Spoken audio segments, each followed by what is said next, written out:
Now, for those of you who think that talk is cheap, I came to tell you that while talk may be cheap, words are expensive. You're one of those who believe in freedom of speech and freedom of expression. While you have the freedom to express, while you have the freedom to speak, may I also submit that you don't have the freedom to decide the consequences of what you might say, which is why even when one is accosted or arrested, if you like, by the law enforcement agents, they will tell you that you have every right to remain silent. Not to say that you might not speak if you feel you have the freedom or the right to speak.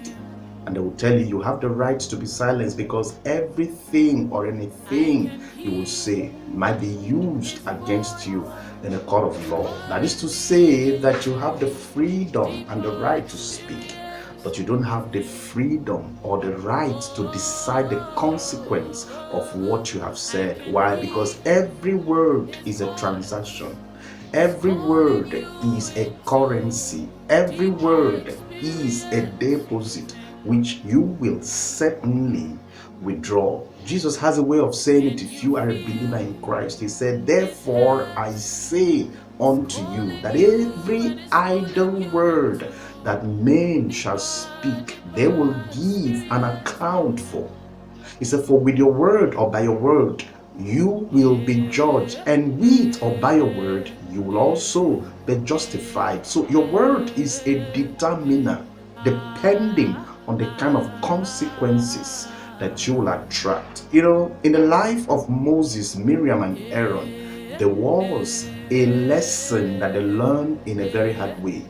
Miriam, who was already a full-blown woman before Moses was born, in fact, the one that brought the idea of the papyrus that was crafted for Moses to have been preserved when there was an issuance of command in Egypt for the children within the range Moses was born, male to be precise, to be killed. It was said that Miriam brought the idea and Moses was spared, an indication that Miriam was already a full-blown woman.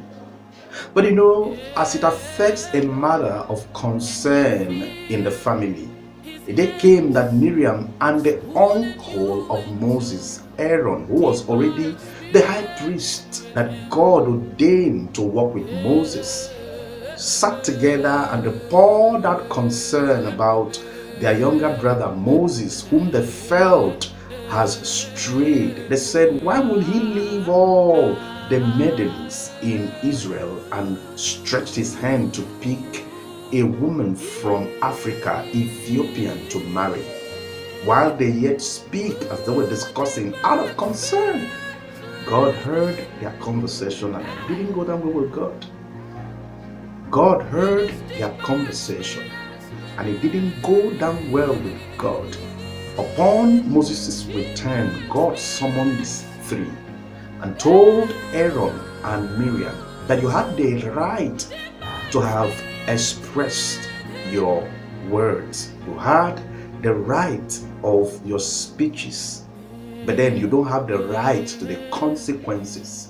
While God speak, if you know the story, leprosy came upon Miriam to the point that Aaron pleaded with Moses to intervene.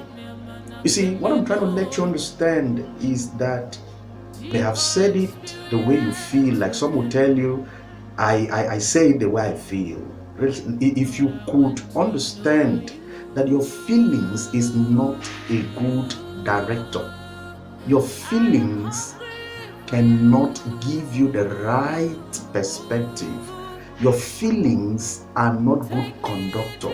They will not lead you the way you should have been led, which is why you don't allow your emotion to take the lead. While talk is cheap, words are expensive.